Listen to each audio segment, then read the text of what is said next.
And continuing with the 6th chapter of Dragons in the Waters by Madeleine L'Engle, which is called The Bolivar Portrait. The morning sun blazed as brilliantly in Pharaoh as on the Orion. Miss Leonis moved slowly and sadly through her morning ritual. The kettle did not gleam as brightly as usual. The flowers did not fill the air with their scent. There was an emptiness to the world, and all because of one old hound dog, she thought. She walked the mile to the mailbox slowly. It was not her habit to collect the mail daily because there was little mail. Simon's Rainier relatives wrote him regularly, newsy but undemanding letters. But she had apprised some of them of Simon's trip to Caracas.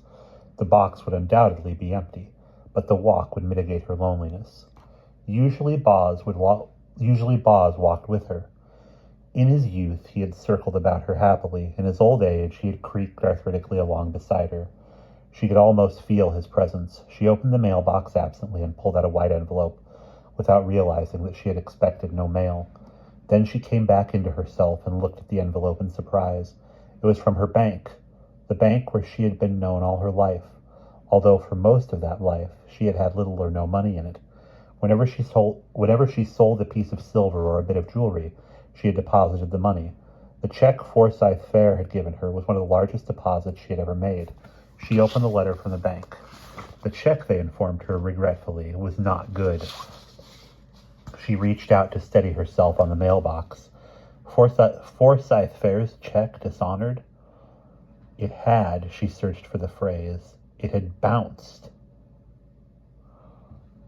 There must be some mistake, but her heart told her with dull certainty that there was no mistake, and she had allowed Simon to go off with this scoundrel. Instead of going to her cabin, or out on deck after breakfast, Polly sat at the foot of Charles's unmade bed. Geraldo usually did the cabins fore to aft, and would come to her father's and Charles's cabin before he came to hers. Even if she could not speak to him in front of anybody, she could give him some kind of signal that it was imperative that she talk with him alone at once. Charles was not in the cabin, but her father was sitting in the chair and adding to the journal which he expected to send home to Beniceid Island as soon as they got to Port of Dragons and a post office. Without looking up, he asked, "What's wrong?" "I am in a high state of perturbation." "That's obvious. What about?" "If I knew, I mightn't be so perturbed. I don't have intuitions and intimations and revelations like Charles, but I do have sharp eyes and ears, and there's something wrong in this ship." "What's wrong, Polly?" "Mr. Smith is afraid of Mr. Fair. Dr. Wordsworth can't stand him. Charles and I don't think he likes Simon, but it's more than that. Do you think the forklift going after Simon was an accident?" Dr. O'Keefe spoke in his most reasonable way. "Why wouldn't it have been an accident? Forklifts aren't likely to go out of control. It is quite possible for an accelerator to jam." "I suppose so, but I'm worried about Simon." Dr. O'Keefe sighed. "I was glad to find that Simon was on the Orion and that you and Charles would have a young companion. But I think that possibly all three of you are letting your imaginations run riot." "Charles doesn't imagine things." At that moment, Polly decided not to tell her father the fragments of conversation she had overheard until she talked with Geraldo himself. "You know that, Daddy. And what about the portrait?" "Mr. Fair treats it as though it were even more valuable than I'd think any portrait could be. Even a great portrait of Bolivar. He goes in to check on it at least 3 times a day. As though anybody could move it with all that heavy wooden packing case around it." Dr. O'Keefe smiled. You do sound in a high state of perturbation, Paul." "Well, I am. The ship has been marvelous. I've loved every minute of it, but I keep having this funny feeling about getting off at Port of Dragons tomorrow. I'm sorry I'm showing my perturbation so visibly. I'll get along to my cabin now. I was sort of waiting for Geraldo." "Oh?" "I need to talk to him, and then maybe I'll need to talk to you." Without further explanation, she departed, leaving her father to think that he was glad she would not be on the ship much longer. When she pushed through the curtains to her cabin, Geraldo was already there. Her bed was made and the cabin cleaned, and he was just standing there. He said, "I've been waiting for you. There is something I have to talk about."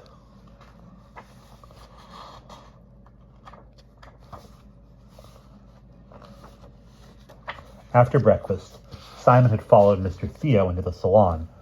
The old man had a music manuscript spread out on one of the tables. He looked up, his attention quickly focusing on Simon. Mr. Theo? Mr. Theo, Simon said, do you believe in dreams? Believe how?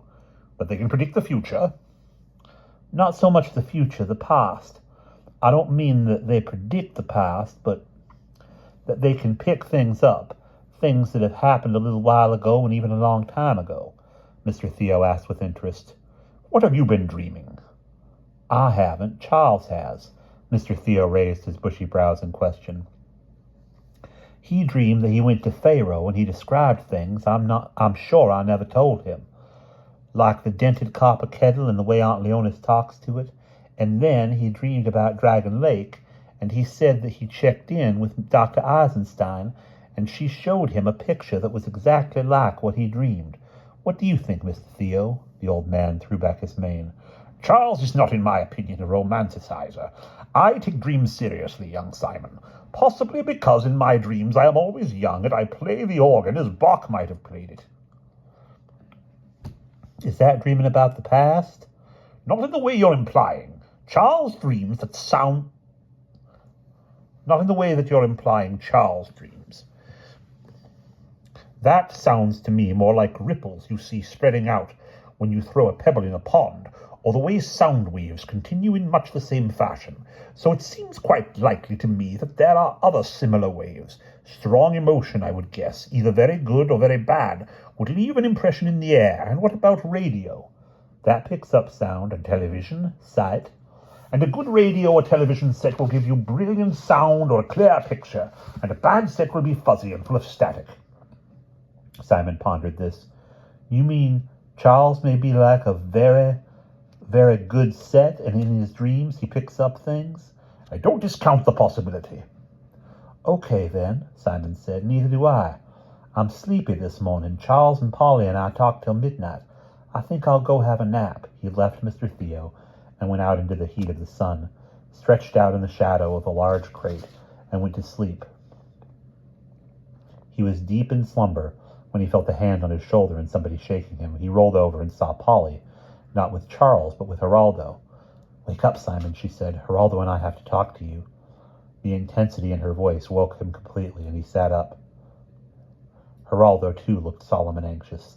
Simon, Polly said, Well, you were up on the boat deck last night. Did anything happen? Happen? No. Why? Nothing. Are you sure? Yes, I was feeling homesick, and I went up and daydreamed about Aunt Leonis. Were you very deep in your daydream? I guess I was. She was almost as real as though we were talking face to face. Did you know that Geraldo was up on deck too? No. Well, he was, and he saw a man come toward you, very softly, so you mightn't have heard him. So you mightn't have heard it if you were concentrating.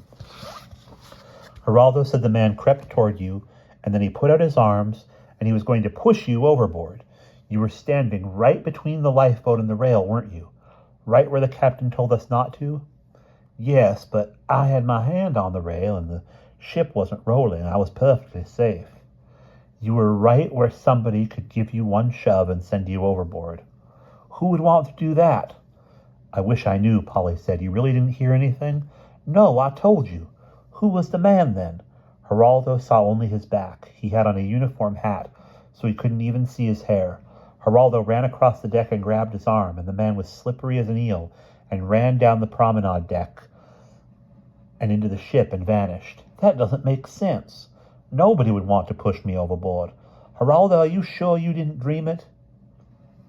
Geraldo knows the difference between being awake and asleep, Polly said indignantly. Then why didn't I notice anything? You go so awfully deep into your dreams, Simon. Both Charles and I have noticed that. They're not proper daydreams unless you go deep. So you might not have noticed if you were in the middle of an important part. That's true, Simon acknowledged. But I don't like it. It scares me. Simon, do you think maybe the forklift wasn't an accident?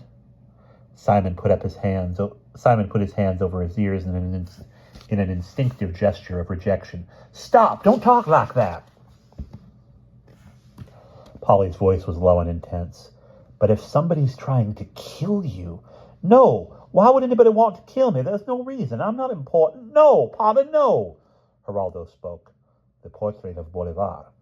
Jan told me he saw Uma painted on the back. Simon scrambled to his feet, lifted his arms heavenward, and then flung them down to his sides. What I think we should do is go and look at the portrait and see exactly what is written on the back, even if we have to get a hammer and chisel and take the crate apart. That's a good idea, Polly said, but do you have a key to that cabin?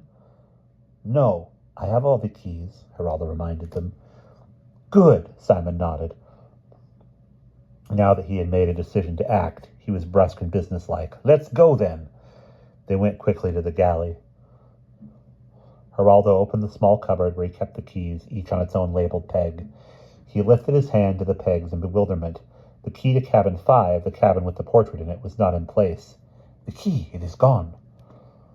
But who would take it? Simon asked. Cousin Forsyth has his own key. Come, Geraldo cried, and ran down the port passage, Simon and Polly at his heels. The passage was empty. Geraldo tried the door handle. It moved under the pressure of his hand. It is open. But it's always locked, Simon said. Like Bluebeard's closet, Polly started, and closed her mouth as Geraldo opened the door wide. They looked into the cabin and then at each other in utter consternation. On the floor of the cabin lay the boards from the face of the case, tidily stacked. The back of the case was still in one piece. It was empty. The portrait! Simon croaked incredulously. It's gone! He looked wildly about the cabin for the great gold frame, for the familiar face of the general, dark and stern and noble. For a moment, they hovered on the threshold as Simon started to look for the portrait. Polly stopped him. Don't touch anything. There may be fingerprints. Let's go tell Daddy quickly. They ran back up the passage, stopped short at the galley. Jan was hanging the key to cabin 5 on its peg. Where did you get the key? Polly demanded. Jan turned around looking surprised. Mynheer Boone found it in the salon. He said that Mr. Fair had left it lying in his crossword puzzle. But this isn't his key, it's Geraldo's.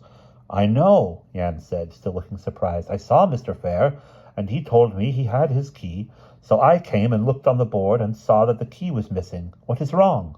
Polly said swiftly. Later, Jan, I have to talk to Daddy. Jan stood by the keyboard, looking after them in puzzlement, as they raced through the foyer and down the starboard passage. Geraldo, I need you to set up for lunch, he called, but Geraldo had disappeared. And that's the end of chapter 6.